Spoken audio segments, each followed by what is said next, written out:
to everyone watching, welcome back to my channel. My name is Terry and in this video I'm continuing my Eurovision Rewind series where I look at all Eurovisions going back to the very first in 1956 to the present day, and in this video I'm taking a look at 1957, the second Eurovision Song Contest to take place.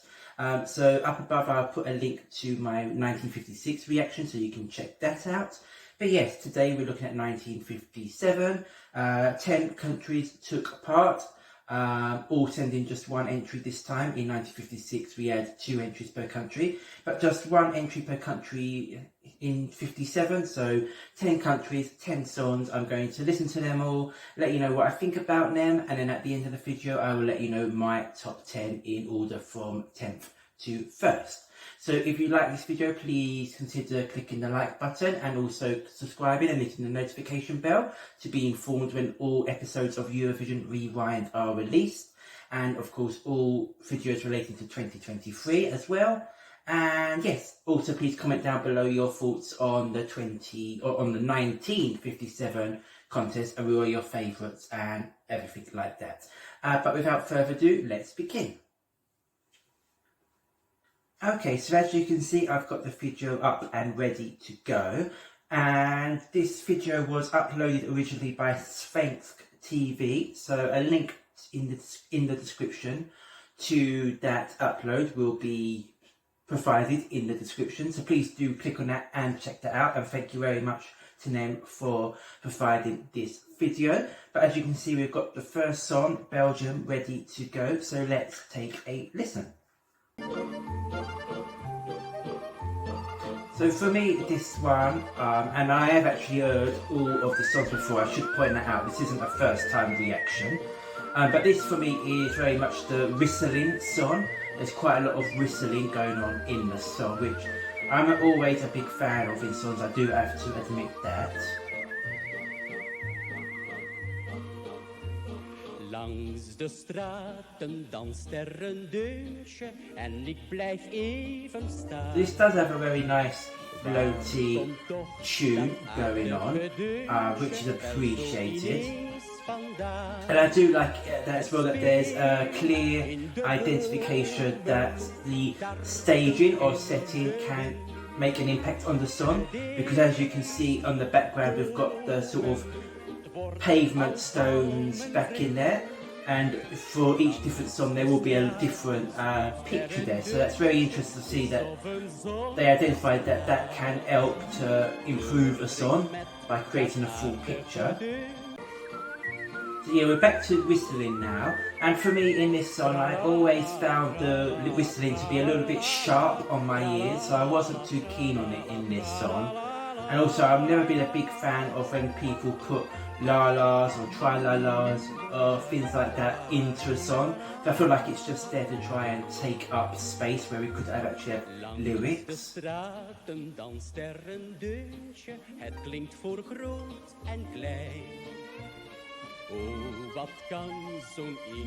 One thing I will give to this song is it does have a nice melody. Although I feel like the melody is never one that really stays with me. All I really remember from the song is, oh, it's the one that's got the whistling, and when that's not my favourite part of the song, that does cause a bit of problems in terms of my overall impression of it.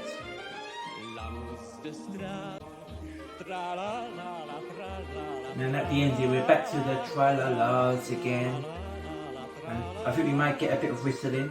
Yeah, we're back to whistling as well, so it's a nice song. I don't hate it, but it's not one that I particularly love either.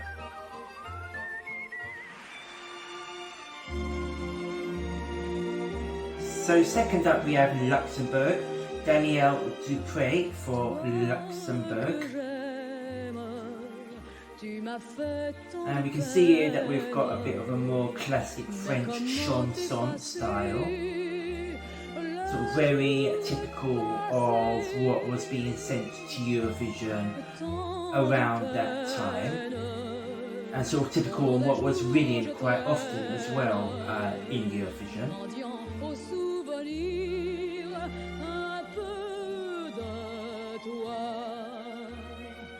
Now if you watched my 1956 reaction, you'll know that the French chansons quite, or mostly gelled into one another, and it was the up-tempo songs that really stood out to me. But this for me has a bit of a advantage over some of them, because I'm quite pulled in by Danièle's deep vocals. I'm really quite a big fan of vocal texture and quality in this song.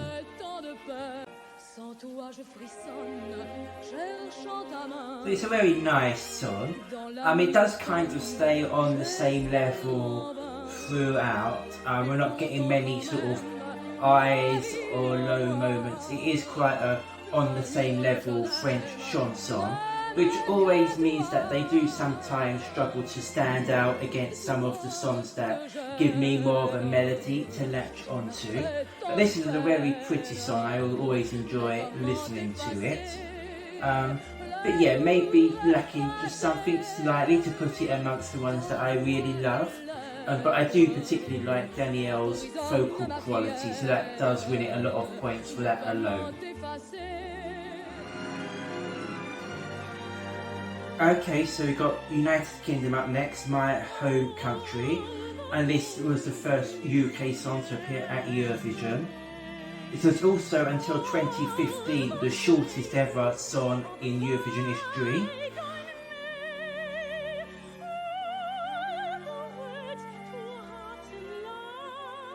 So here we're getting a very operatic style vocal, and then if you watch my 1956 reaction, you'll know that I'm not a biggest fan on operatic vocals in songs. Sometimes they work, sometimes they don't, and here I am finding Patricia's style of operatic vocal a little bit sharp on my ears. So it's not my most favourite of UK entries at all. I've also always felt with the song that there's not really a melody or an easy melody to latch onto, so I can never really remember very much about this song apart from the vocal operatic moments of Patricia, and again, and that's not something that I'm so much in love with. It always leaves a bit of a more negative opinion of the song on me. And we're already reaching the climax of the song, so yeah, a very, very short song compared to the one that we're going to be seeing next from Italy. Okay, so next we have Italy, and this is actually the longest song ever performed at Eurovision, to the best of my knowledge. So very interesting, we've got one of the very shortest songs being followed by one of the very longest songs. And I think it was this that made the 3 minute rule, or I think it was 3 minutes 30 at the time, to be brought in. We have this very long guitar intro. It does take a lot of time for the song to properly get going for me. And now we've got the orchestra starting to come through.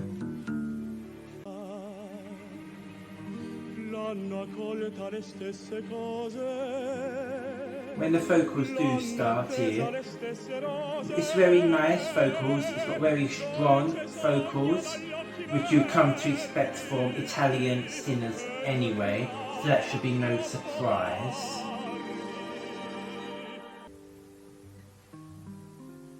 The song does have this sort of very mellow, quiet vibe to it,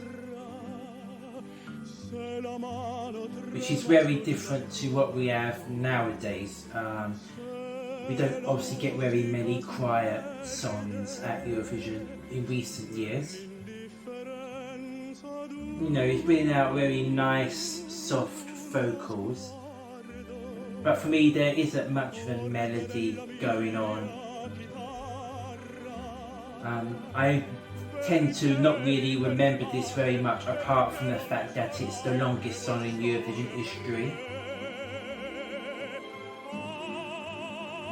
This bit here is quite pretty, I do have to admit.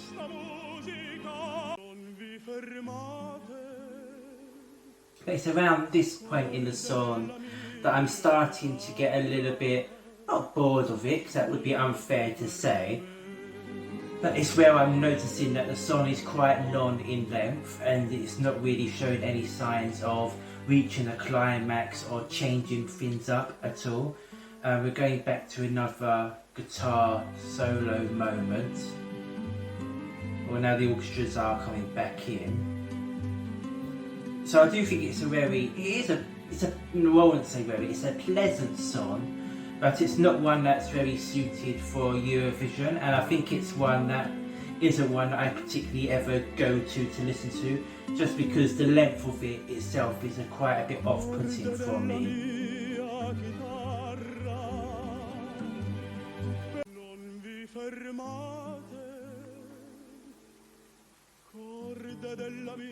And I don't know if this is the ending of the song now. It sounds like it might be coming to the end. Yeah, I think so. Or maybe not. It's still singing. Yeah, even the ending I feel is a little bit too drawn out for my liking. Okay, I'm guessing this is the ending now. We are getting a bit of a big ending at the end. But it doesn't really quite do it for me. Even that ending felt a little bit out of place with the general quiet vibe of the rest of the song. So moving on to Austria now, and Austria did actually finish last in 1957, which I always felt was a little bit harsh because I actually do quite like this song. It's got a nice sort of jolly, fun vibe. One of the first sort of fun songs in Eurovision. There were a few in 1956 actually, so not the first, but you know, one of the first really fun songs. Maybe a little bit too much fun for the juries in those days.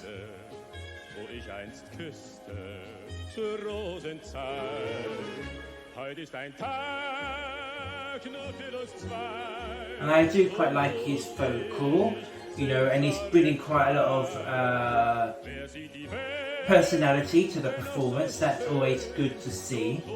He's not just sort of standing there very still and delivering it seriously.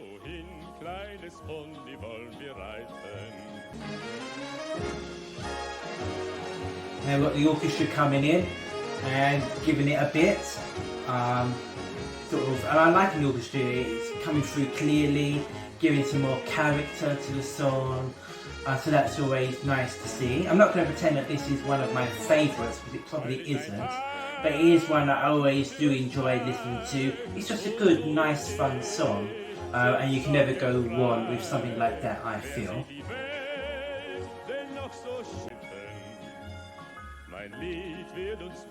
Maybe one criticism is that it does sort of stay on the same level throughout.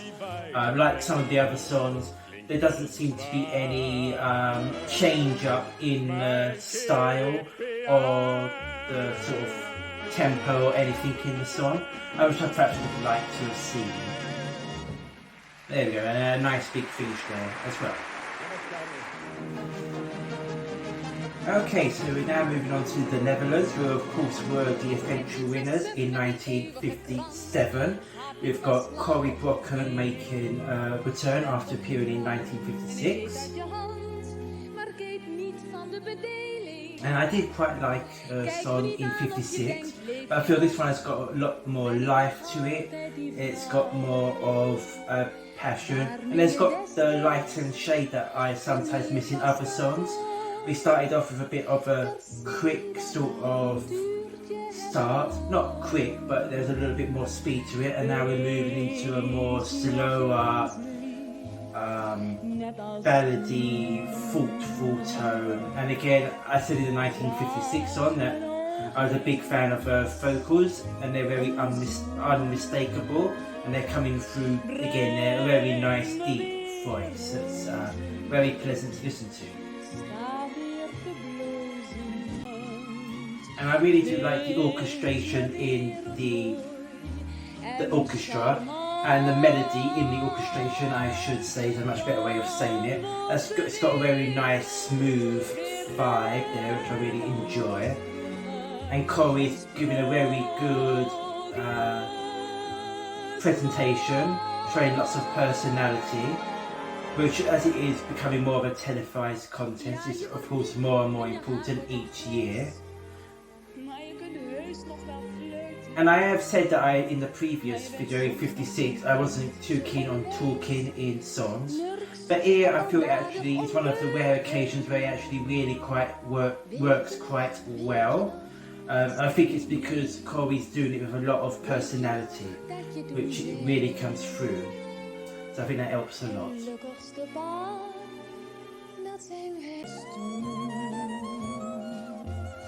And we're getting the violin coming through as well, which is a very nice change up as well. So they're bringing new elements in all the time, which keeps the song sounding fresh in your ears. And we're coming to the end here, and a nice, oh no, I don't think we aren't coming to the end here, of course. We've got the orchestra solo. And again, we're changing it all up here. We're giving it a bit of a bombastic vibe now coming through, which is, again, good to see. Makes the song keep fresh and keep surprising you as it's going on and grabbing your attention.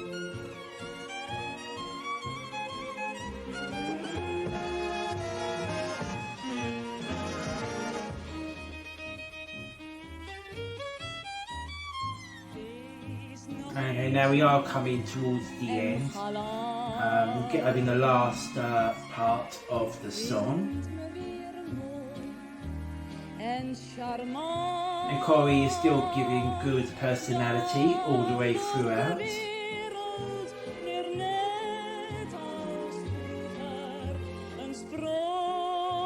we go, here is the ending. And we're having a nice big long note at the end and good orchestration as well to end also. Yeah, so very strong entry from Netherlands that went on to win. So we have Germany, the host country, and this is the first appearance of a prop in Eurovision, Telefon, representing the name of the song, of course.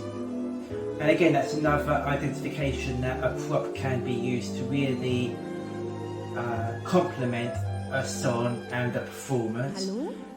How do you do? And we're getting personality here as well, which is very good to see in the song.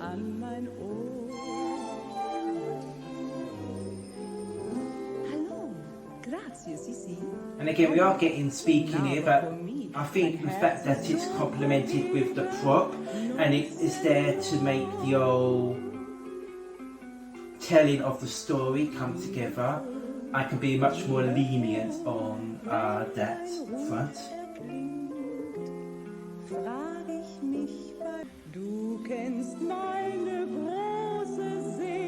So we've got very nice vocals coming through. The song is quite a slow tempo vibe, which I don't mind too much, but I do sometimes prefer it when there is a little bit more of speed in the tempo. Where I think when it gets too slow like this, I sometimes switch off and lose interest a little bit. But I think Margot's ability to capture the audience with her personality and acting does keep you interested quite a bit.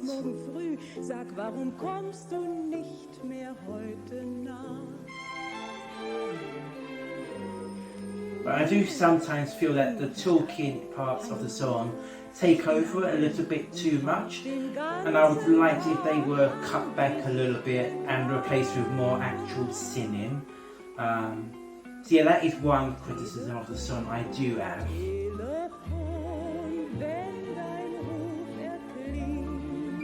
But I do really compliment the song for having the knowledge that having stage props and telling the story is very important to capture the audience's imagination and concentration and their throats as well. And then we've got a nice slow outro to the song here, which is very sweet. And it's in kind of in keeping with the theme of the song as well. And there we go. Okay, so we're moving on to France now, and France were the runners-up of 1957, just missing out on victory. Si vous aimez la nature, we come in with the song. Nice melody in the background, nice vocals, giving personality again in the vocal. So not a sort of a straight up, slow French chanson, which is appreciated.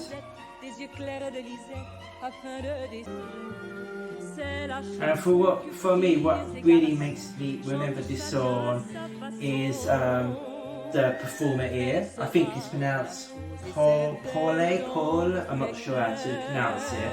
But she gives a great acting in the song, and she really does encapture your attention. And there's some lovely vocals, and again the instrumentation really complements it all.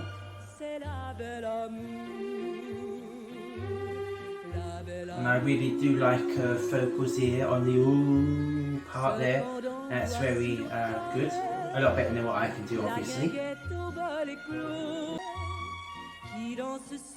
Yeah, and this is giving a very nice vibe.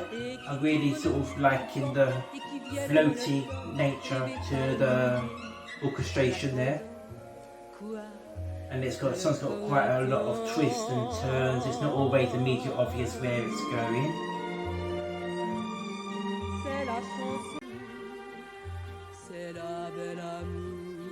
I don't know if we're coming towards the end here.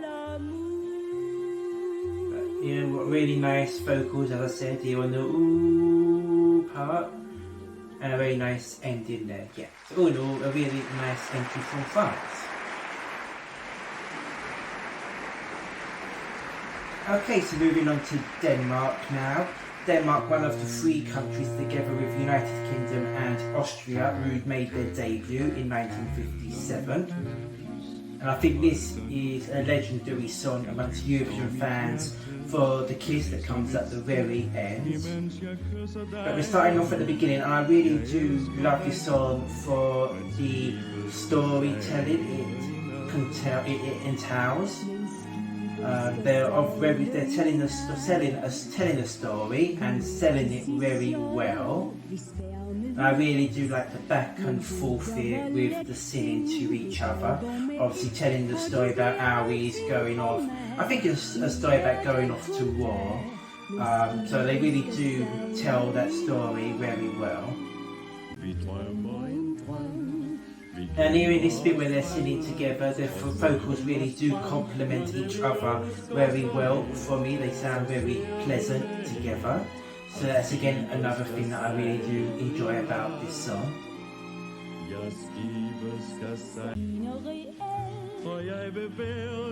And I really do like again more storytelling between the two of them.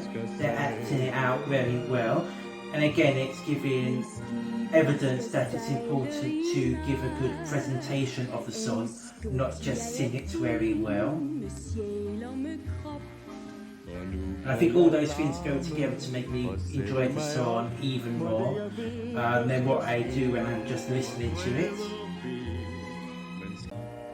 And I really do like this part here where it sort of slows down. It sort of gives the impression that they're nearing the time when they're going to be apart. It's a bit more of a sad part of the song, which reflects well in with the story that they're telling. And then we have that very legendary kiss that obviously went on much longer than what it was meant to do. I've read that they were meant to be someone off stage telling them when to stop kissing, and they didn't do that for whatever reason. So it was a lot longer than what it was meant to be.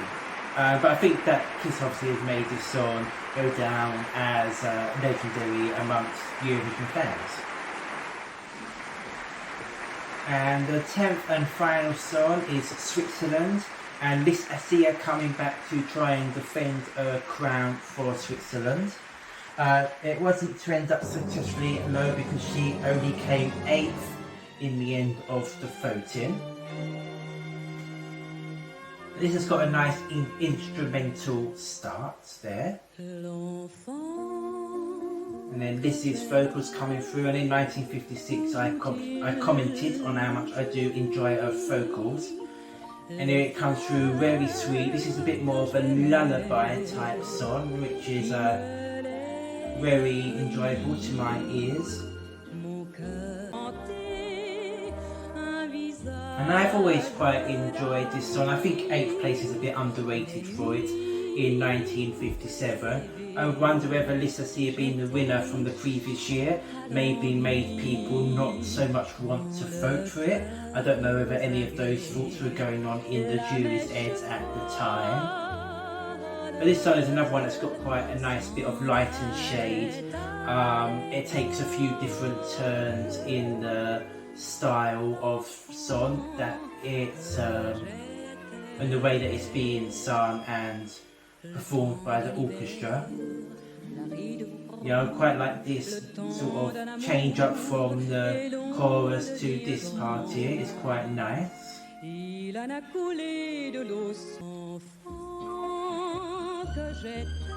And now with this bit we're speeding it up a little bit, giving it a bit more tempo and pace. And again, this keeps it fresh and grabs your attention a little bit more because you think, oh, there's something going on here. So that's always very important and something that I really do like in this song.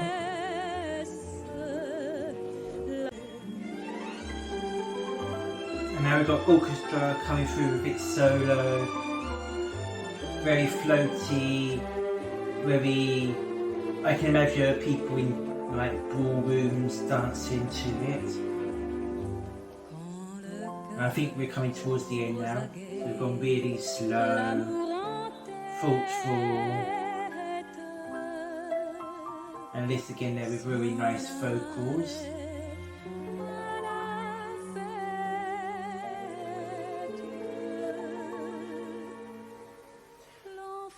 And I'll be controversial and I'll say that I think I prefer this over Refrain that she won with in 1956. I think this is just a bit more of a fuller package that I enjoy more. And there we go, a very nice finish there for our final song of 1957. So there we have it, those were the 10 songs that took part in 1957. Now overall for me it was a pretty good year. I think I prefer 1956 over 57. 56 just had a couple more songs that I feel that I sort of love and that are more stronger in the memory than in 1957.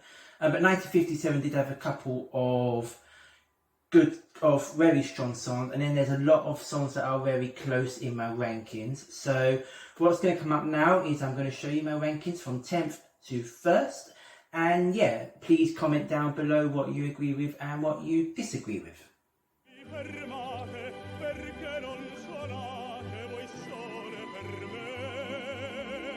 Langs de straten zweeft een deuntje, het is of een zonnestraal.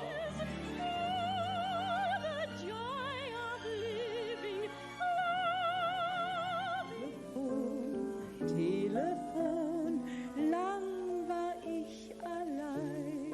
Sieht die Welt dennoch so schön, so wunderschön wie wir. Plus personne, et ma vie monotone. L'enfant que j'étais, où s'est-il? Les gredins là, sous les lilas. Par-ci par-là, morte virend, wir soin, men det vi ønsker så helt, så ser vi med. And there we go, so that completes my reaction to the 1957 Eurovision Song Contest. So if you are still watching, thank you very much. I hope you've enjoyed the video, and if you have done, please click the like button, and please also subscribe and hit the notification bell if you want to be informed when my next video, my reaction to 1958, is released. All future Eurovision Rewind episodes, and of course all videos relating to Eurovision 2023, which is starting very soon. I've already got reactions to the news that Noah Carell is representing Israel and Andrew Lambrou is representing Cyprus, so please check those out if you haven't already done so. And yes, also please comment down below your thoughts on 1957. Who are your favourites, and do you agree with my rankings? Please let me know all that. I'll be very interested in hearing that. And yeah, that's everything now. So thank you very much for watching, and until the next video, take care and goodbye.